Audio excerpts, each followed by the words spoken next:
5, 4, 3, 2, 1, 0.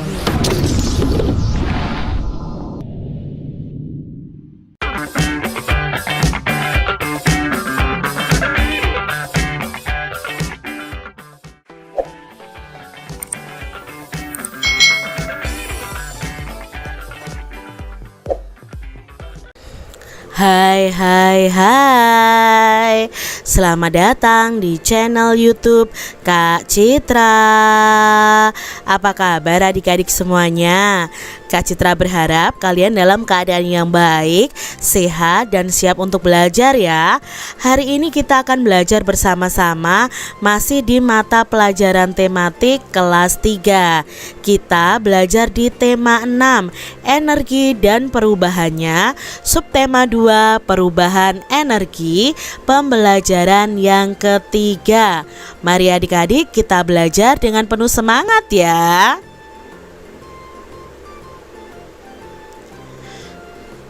Minggu lalu, siswa kelas 3 berkunjung ke Waduk Jatiluhur. Waduk tersebut terletak di Purwakarta, Jawa Barat. Murid-murid senang sekali. Hari ini mereka masih membicarakan kegiatan tersebut. Berikut ini percakapan mereka adik-adik. Mari kita simak ya percakapan mereka.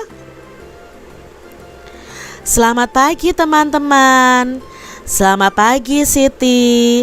Selamat pagi juga Siti. Bagaimana kabar kamu Siti? Apakah kamu sudah sembuh? Sudah, terima kasih doanya ya teman-teman. Oh iya, bagaimana kunjungan ke Waduk Jatiluhur kemarin? Menyenangkan tidak teman-teman? Sangat menyenangkan, banyak ilmu yang didapat. Ilmu apa, Duk? Tanya Siti. Ternyata waduk ini dijadikan pembangkit listrik, jawab Edo. Iya, makanya Waduk Jatiluhur ini disebut sebagai waduk untuk PLTA, yaitu pembangkit listrik tenaga air. Mengapa disebut pembangkit listrik tenaga air? Tanya Siti. Karena energi listriknya itu berasal dari tenaga air, jelas Udin. Lalu bagaimana caranya energi air menjadi energi listrik? Tanya Siti lebih lanjut. Lalu ada yang menjawab, energi gerak air akan memutar alat yang disebut dengan turbin. Lalu turbin akan menggerakkan generator listrik. Bergeraknya generator listrik inilah yang akan menghasilkan tenaga listrik, jelas Udin. Listrik yang digunakan kemudian akan disalurkan ke gardu-gardu listrik. Nah, dari gardu-gardu itulah listrik tersebut akan disalurkan ke rumah-rumah atau kantor-kantor, kata Edo. Oh, begitu ya. Terima kasih ceritanya ya teman-teman, kata Siti. Itu tadi ya percakapan antara Siti dan teman-temannya. Begitulah keseruan pembicaraan Siti dan teman-temannya. Dari pembicaraan mereka, kalian akan mendapatkan informasi tentang manfaat waduk itu sebagai pembangkit listrik. Selain sebagai pembangkit listrik adik-adik, waduk atau danau itu juga digunakan untuk keperluan lainnya, seperti irigasi atau pengairan sawah, perikanan, dan juga sebagai tempat wisata. Betapa besar ya manfaat waduk itu. Nah, oleh karena itu dapat dibayangkan apa yang akan terjadi jika waduk itu kering adik-adik. Ya, sawah-sawah akan kekeringan dan persediaan energi listrik menjadi berkurang. Sekarang coba pikirkan apa akibatnya jika tidak ada listrik. Ya, pastinya kalau tidak ada listrik semua gelap, kita tidak bisa melakukan aktivitas kita ya adik-adik ya. Apa pula akibatnya jika sawah kering? Nah, kalau sawah kering ya petani akan merugi ya adik-adik ya. Mereka tidak bisa panen, kita juga tidak bisa menikmati hasil pertanian dari para petani. Adik-adik, tuliskanlah 2 hal tentang Waduk Jatiluhur yang sudah kalian ketahui. Nah, yang pertama, Waduk Jatiluhur ini dimanfaatkan sebagai pembangkit listrik. Yang kedua, selain sebagai pembangkit listrik, Waduk Jatiluhur ini juga sebagai irigasi atau pengairan sawah, perikanan, dan juga sebagai tempat wisata. Bagaimana tenaga listrik yang dihasilkan oleh air dalam waduk itu? Kalian bisa menceritakan secara singkat. Nah, di sini energi gerak air akan memutar alat yang disebut dengan turbin. Lalu turbin tadi akan menggerakkan yang namanya generator listrik. Nah, bergeraknya generator listrik inilah yang akan menghasilkan tenaga listrik. Adik-adik, bagaimana listrik dari PLTA itu dapat sampai ke rumah-rumah? Ya, listrik yang dihasilkan PLTA kemudian akan disalurkan ke gardu-gardu listrik. Lalu selanjutnya dari gardu-gardu itulah listrik akan disalurkan ke rumah-rumah atau ke kantor-kantor. Lalu apa yang akan terjadi jika air di waduk itu kering? Ya, yang akan terjadi adalah PLTA-nya tidak bisa menghasilkan listrik dan sawah-sawahnya akan kekurangan air adik-adik. Tuliskan 3 masalah yang muncul bila tidak ada listrik. Nah, kalau tidak ada listrik ya otomatis tidak ada sumber penerangan cahaya atau lampu adik-adik. Lalu tidak dapat menggunakan alat elektronik dan banyak pekerjaan yang akan terganggu. Berarti listrik itu sangat penting ya adik-adik bagi kehidupan kita. Nah, adik-adik, Lani telah selesai bercakap-cakap dengan teman-temannya. Kemudian Lani mengajak teman-temannya untuk berlatih menari. Kali ini mereka akan berlatih gerak kuat kaki pada tari. Jenis gerakannya hampir sama loh dengan gerakan sebelumnya. Iringan musiknya lebih cepat sehingga gerakan kaki harus lebih kuat. Adik-adik bisa mengikuti gerakan Lani ini.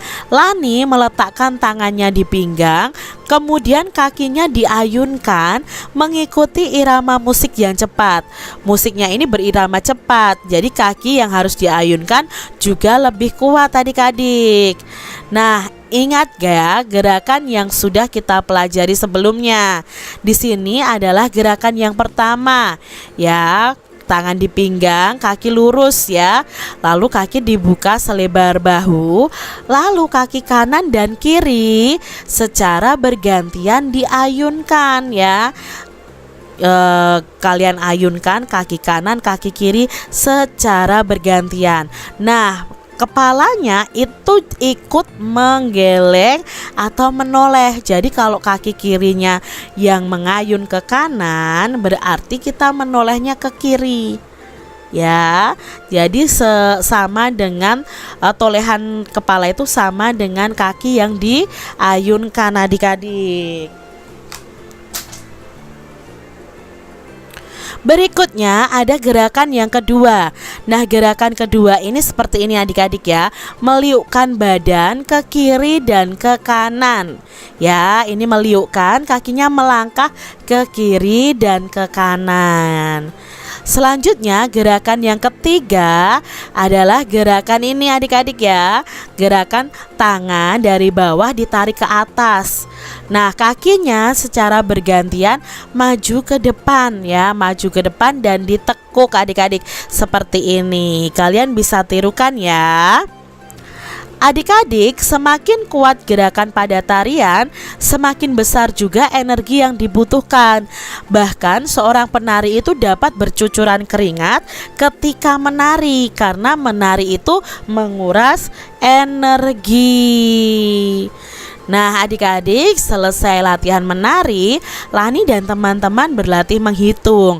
Mereka akan menghitung kegiatan yang dilakukan di sekolah sebagai panduan digunakan jadwal pelajaran di sekolah. Nah, guru meminta setiap siswa itu bekerja secara berkelompok.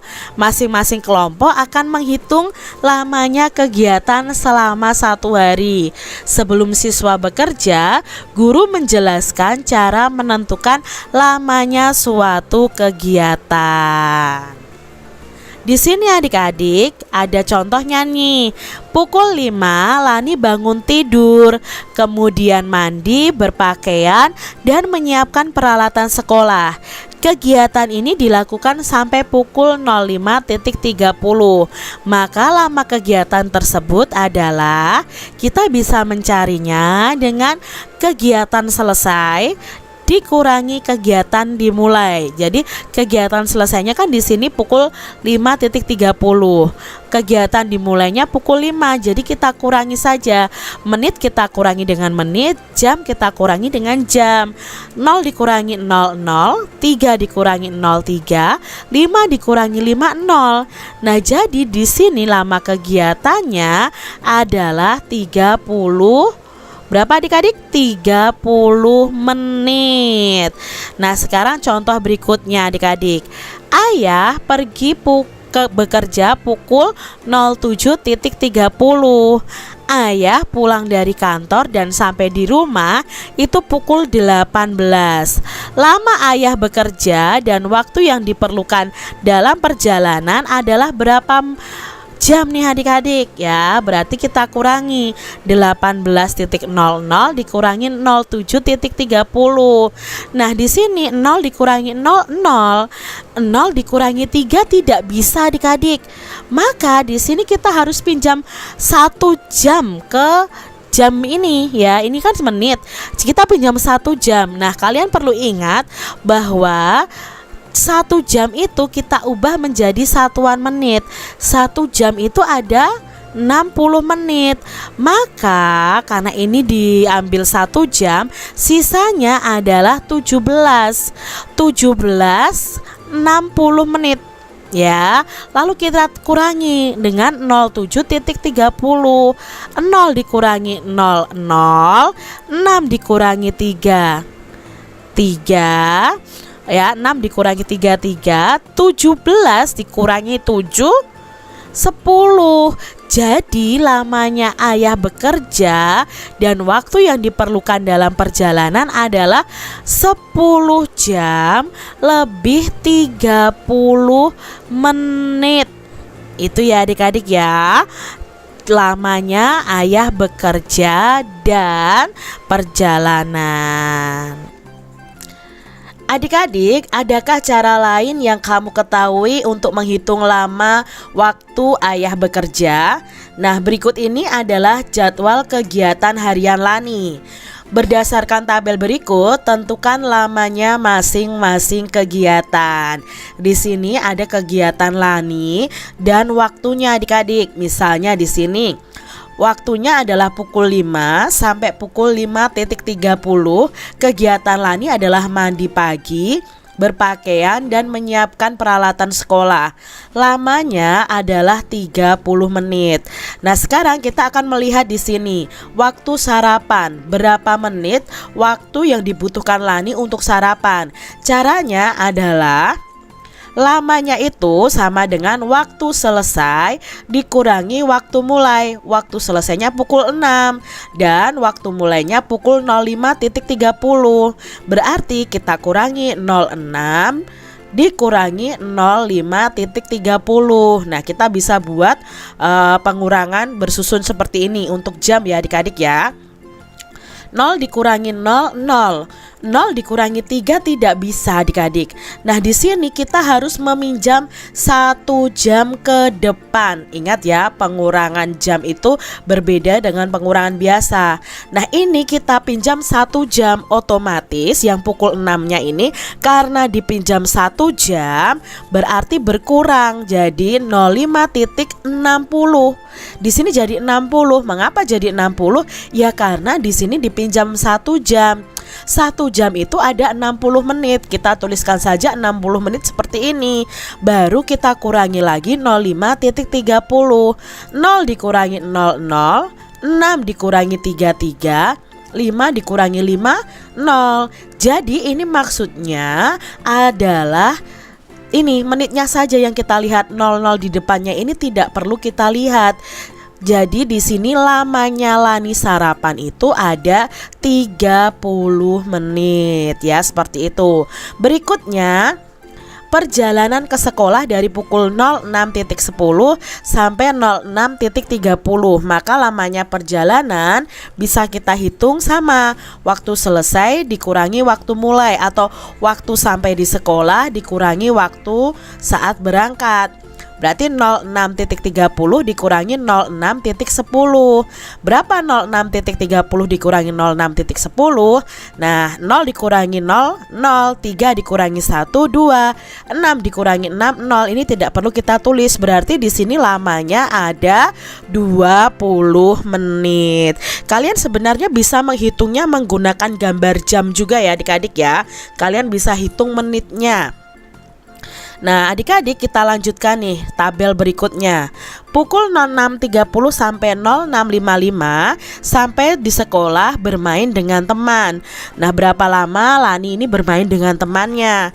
Berarti sama adik-adik, waktu selesai bermain dikurangi waktu mulai bermain. Kita kurangi di sini ya bersama-sama. 5 dikurangi 0, 5 dikurangi 3, 2, 6 dikurangi 6, 0. Sudah tidak perlu kita tulis. Berarti lamanya waktu bermain dengan teman di sekolah adalah 25 menit.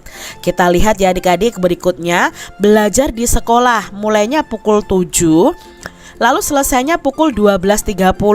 Maka lamanya Lani belajar di sekolah itu sama dengan waktu selesai belajar di sekolah dikurangi waktu mulai belajar di sekolah. Berarti kita kurangi 12.30 dikurangi 07.00. Yuk kita kurangi adik-adik. 0 dikurangi 0, 0. 3 dikurangi 0, 3, 12 dikurangi 7, 5. Jadi lamanya Lani belajar di sekolah adalah 5 jam lebih 30 menit. Ini selanjutnya adik-adik, perjalanan pulang. Nah Lani perjalanan pulang dari sekolah itu pukul 12.30 sampai di rumah pukul 13.00. Berapa lama Lani melakukan perjalanan pulang ke rumahnya? Sama waktunya ya, lamanya itu sama dengan waktu selesai atau waktu sampai di rumah dikurangi waktu mulainya kegiatan atau waktu perjalanan pulang ke rumah ya. Berarti 13 dikurangi 12.30. Nah, kita kurangi di sini adik-adik. Di sini 0 dikurangi 0, 0 dikurangi 3 sebenarnya tidak bisa adik-adik ya. Kita pinjam 1 jam dulu. Nah kita tuliskan di sini. Berarti 13 dipinjam 1 jam itu jadi 12. Nah 1 jamnya itu kan sama dengan 60 menit. Maka kita tuliskan di sini 60 menit dikurangi 12.30 sama dengan 0 dikurangi 0, 0, 6 dikurangi 3, 3, 12 dikurangi 12, 0. Berarti di sini lamanya kegiatan itu ada 30 menit. Berikutnya adik-adik ya, merapikan pakaian, ganti pakaian dan makan siang dimulai pukul 13.00 sampai 13.30. Nah ini sama ya caranya, dikurangi saja dari waktu selesai ini dikurangi waktu mulainya ya, berarti jawabnya 30 menit. Lalu dilanjutkan istirahat siang nih. Lani istirahat siang dari pukul 13.30 sampai 15.30. Berapa lama waktu istirahat siangnya Lani? Nah berarti kita kurangi ya, dari selesai istirahat siang dikurangi mulainya istirahat siang ya. Berarti kita kurangi saja 15.30 dikurangi 13.30. Berarti 00, 3 dikurangi 3, 0, 15 dikurangi 13 ada 2. Jadi lamanya waktu istirahat siang adalah 2 jam. Berikutnya mandi sore dari pukul 15.30 sampai 15.45. Nah, di sini kita bisa mencarinya dengan waktu selesai dikurangi waktu mulai. Waktu selesainya pukul 15.45 dan waktu mulainya 15.30. Nah, kita kurangi bersama. Hasilnya adalah 15 menit karena 5 dikurangi 05, 4 dikurangi 31, 15 dikurangi 15, 0. Jadi jawabnya ada 15 menit. Mudah ya adik-adik ya. Nah, sekarang kalian lanjutkan nih. Berapa lamanya waktu yang digunakan Lani untuk berangkat ke tempat kursus musik sampai tidur malam ya? Sampai tidur malam bisa kalian cari lamanya kegiatannya dengan cara seperti Kak Citra tadi, atau bisa juga kalian menggambarnya dengan menggunakan jam. Demikian tadi adik-adik pembahasan kita di tema 6 subtema 2 pembelajaran yang ketiga. Semoga video pembelajaran ini bermanfaat untuk adik-adik semuanya, dan sampai jumpa lagi di video pembelajaran Kak Citra selanjutnya. Tuhan memberkati. Jangan lupa tekan tombol subscribe, lalu tekan loncengnya, tekan juga tombol like, lalu share ke media sosial kalian. Jangan lupa untuk ikuti media sosial Kak Citra. Terima kasih.